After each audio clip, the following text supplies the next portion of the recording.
오래전 세계 각국에 체인점을 두고 있는 홀리데이 인 호텔이 경영난에 빠져 있을 때 수입 증진의 일환으로 호텔 내 도박장을 만들자는 의견이 주주총회에서 수렴되었습니다. 그러나 이 의견은 끝내 이행되지 못했습니다. 그 이유는 그 당시에 그 호텔의 회장이었던 클리머라는 사람이 반대했기 때문입니다. 기독교 신자였던 클리머 회장은 자신을 압박하던 주주들에게 이렇게 답변하였다고 합니다. 내가 회장에 취임하면서 하나님과 호텔 내에 절대로 도박장을 만들지 않겠다고 약속하였습니다. 지금 그 약속을 거부할 수 없습니다. 만약 여러분의 생각이 바뀌지 않는다면 내가 회장직을 사임하겠습니다. 만약 여러분이 그 당시에 그 호텔의 회장이었다면 어떤 결정을 내리셨을까요? 인생의 중요한 선택과 결단 앞에서 무엇이 기준 삼아야 하는지 오늘 말씀도 저희에게 도전하고 있습니다. 말씀 보시겠습니다.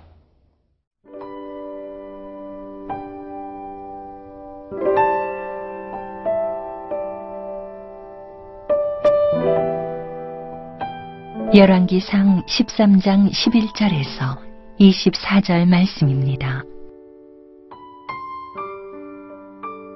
베델에 한 늙은 선지자가 살더니 그의 아들들이 와서 이날에 하나님의 사람이 베델에서 행한 모든 일을 그에게 말하고 또 그가 왕에게 드린 말씀도 그들이 그들의 아버지에게 말한지라. 그들의 아버지가 그들에게 이르되 그가 어느 길로 가더냐 하니 그의 아들들이 유다에서부터 온 하나님의 사람의 간 길을 보았음이라. 그가 그의 아들들에게 이르되 나를 위하여 나귀의 안장을 지우라. 그들이 나귀의 안장을 지우니 그가 타고 하나님의 사람을 뒤따라가서 상수리 나무 아래에 앉은 것을 보고 이르되 그대가 유다에서 온 하나님의 사람이냐? 대답하되 그러하다. 그가 그 사람에게 이르되 나와 함께 집으로 가서 떡을 먹으라. 대답하되 나는 그대와 함께 돌아가지도 못하겠고 그대와 함께 들어가지도 못하겠으며 내가 이곳에서 그대와 함께 떡도 먹지 아니하고 물도 마시지 아니하리니 이는 여호와의 말씀이 내게 이르시기를 네가 거기서 떡도 먹지 말고 물도 마시지 말며 또 네가 오던 길로 되돌아가지도 말라 하셨음이로다. 그가 그 사람에게 이르되 나도 그대와 같은 선지자라. 천사가 여호와의 말씀으로 내게 이르기를 그를 네 집으로 데리고 돌아가서 그에게 떡을 먹이고 물을 마시게 하라 하였느니라 하니 이는 그 사람을 속임이라. 이에 그 사람이 그와 함께 돌아가서 그의 집에서 떡을 먹으며 물을 마시니라.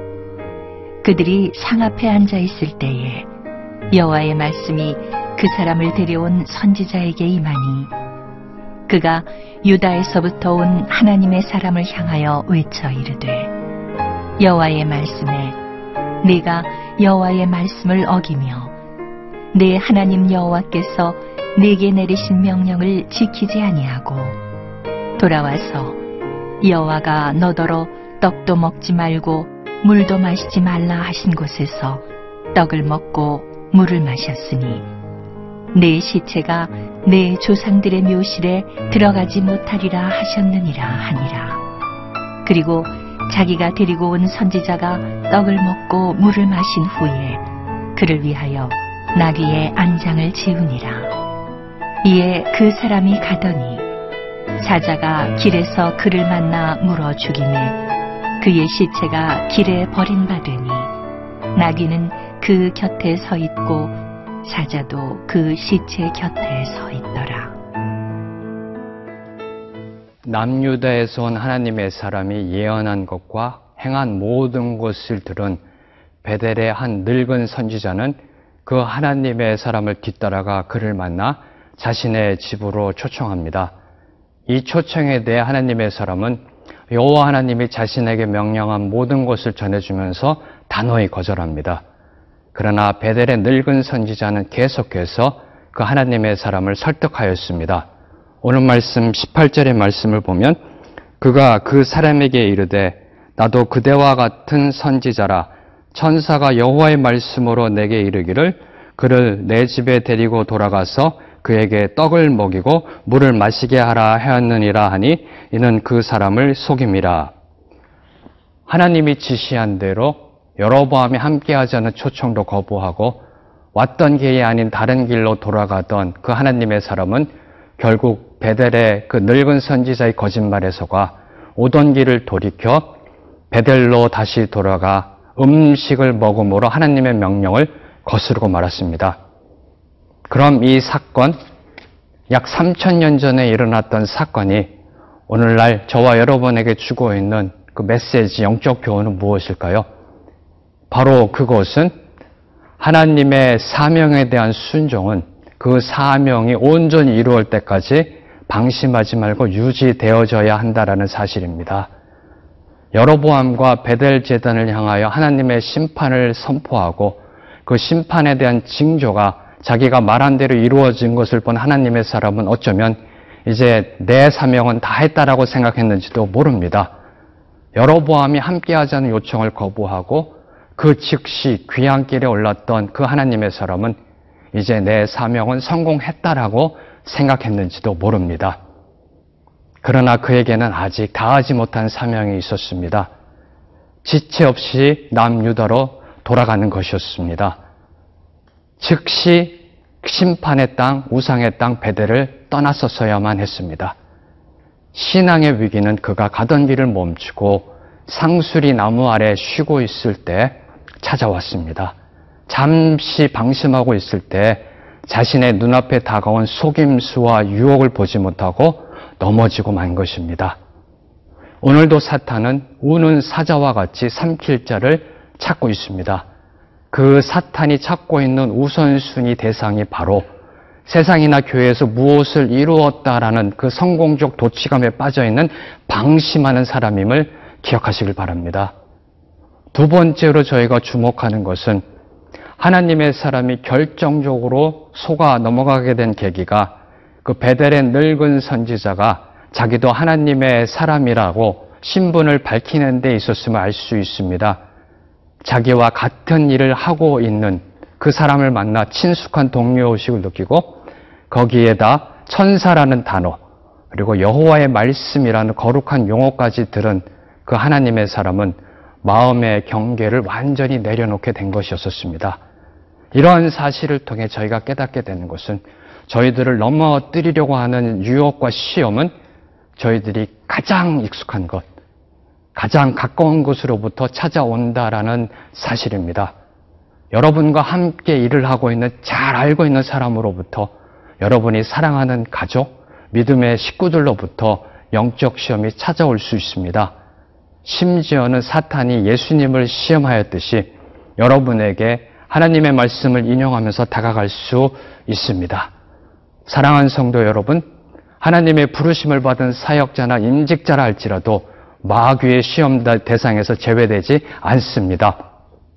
오늘 말씀 속에 하나님의 사람처럼 성령의 은사, 성령의 능력으로 역사한다 할지라도 얼마든지 영적 시험에 빠질 수 있습니다. 나 정도면 괜찮다라는 자만은 금물입니다. 만약 오늘 사탄이 여호와의 말씀으로 둔갑하여 여러분을 유혹한다면 여러분은 그것을 어떻게 분별하실런지요? 저와 여러분 모두 항상 하나님 말씀 안에 거하며 깨어있어 그 악한 영의 괴계를 분별하는 지혜로운 성도가 되시길 소망합니다.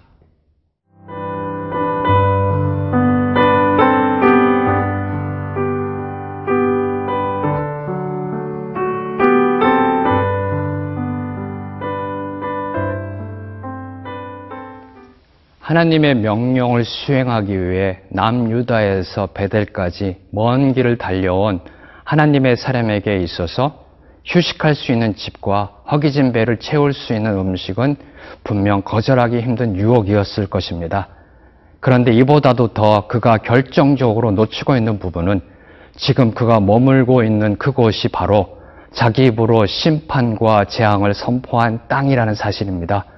절대로 머물러서는 안 되는 곳에서 휴식을 취하며 음식을 먹고 있는 잘못, 바로 하나님의 명령을 거스리는 바로 그 잘못을 지금 하나님은 심판으로 다스리고 계십니다. 사실 오늘 말씀을 보면서 많은 분들이 당혹해하는 것은 그 하나님의 사람에 대한 심판, 길에서 사자에게 죽임을 당하는 가혹한 심판입니다. 하나님의 사람은 단지 베델의 늙은 선지자의 거짓말에 속아 하나님의 명령을 지키지 못했는데 왜 그렇게까지 죽어야 했는지, 오히려 그런 죽임을 당해야 할 사람은 베델의 늙은 선지자가 아닌가라는 의문이 들 수도 있습니다. 그렇다면 이런 엄중한 하나님의 심판이 저에게 주고 있는 영적 가르침은 무엇일까요? 바로 그 가르침은 하나님의 말씀은 언제 어느 경우에서라든지 반드시 지켜져야 하며 한순간의 부주의나 실수도 하나님의 말씀에 순종치 못한 것에 대한 변명이 될 수 없다는 사실입니다. 하나님의 사람에 대한 심판은 즉흥적으로 일어난 그러한 심판이 아니었던 것입니다. 하나님의 사람에게 이미 주어진 하나님의 말씀이 있었습니다. 바로 몇 분 전까지도 그는 그 말씀을 기억하고 있었습니다. 그런데 그가 그 말씀을 놓치게 되면서 하나님의 명령을 어기는 범죄함으로 나아가게 된 것입니다. 그래서 오늘 말씀 21절에 보면은 그 하나님의 사람이 여호와의 말씀을 어겼고 하나님께서 내리신 명령을 지키지 아니하였다라고 기록하고 있습니다.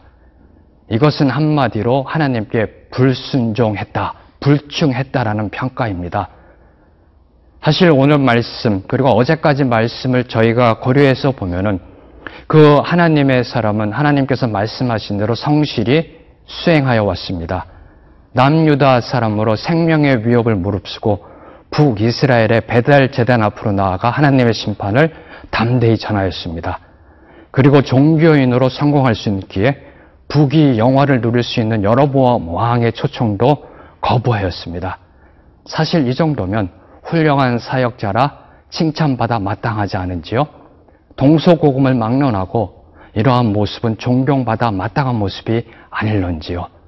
하나님의 사람이 실수한 것은 오직 단 하나, 그 사역 마지막에 베델에 있는 선지자 집에 들어가 음식을 먹은 것입니다.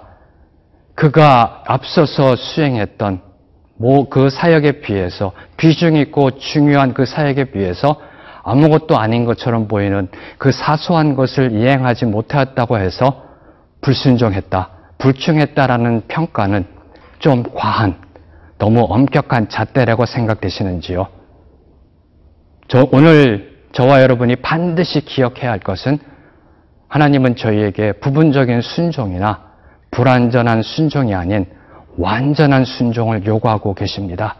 세상적으로 볼 때 아무리 작고 사소한 것이라도 100% 순종하길 원하십니다. 그래서 예수님은 누가복음 16장 10절에서 저에게 이렇게 권면하고 있습니다. 지극히 작은 것에 충성된 자는 큰 것에도 충성되고 지극히 작은 것에 불의한 자는 큰 것에도 불의하니라. 사랑하는 성도 여러분, 지금 여러분의 삶 속에 혹시 하나님께 부분적으로 순종하고 있는 모습이 보이지 않으신지요? 세상적으로 볼 때 대수롭지 않은 작은 부분, 사소한 부분에서도 하나님의 말씀에 순종하며 살아가는 저희 모두가 되기를 소망합니다. 기도하시겠습니다. 하나님 아버지, 저에게 말씀하신 그 하나님의 말씀을 온전히 이루어감 속에 늘 깨어있게 하시고 그 말씀이 온전히 이루어질 때까지 영적 긴장감, 민감한 내려놓지 않게 하여 주시옵소서. 항상 깨어있어 진리이신 하나님의 말씀을 보고 나아가는 거룩한 삶, 제대로 된 신앙사는 저희 모두 되게 하나님 축복하여 주시옵소서. 예수님의 이름으로 기도드렸습니다. 아멘.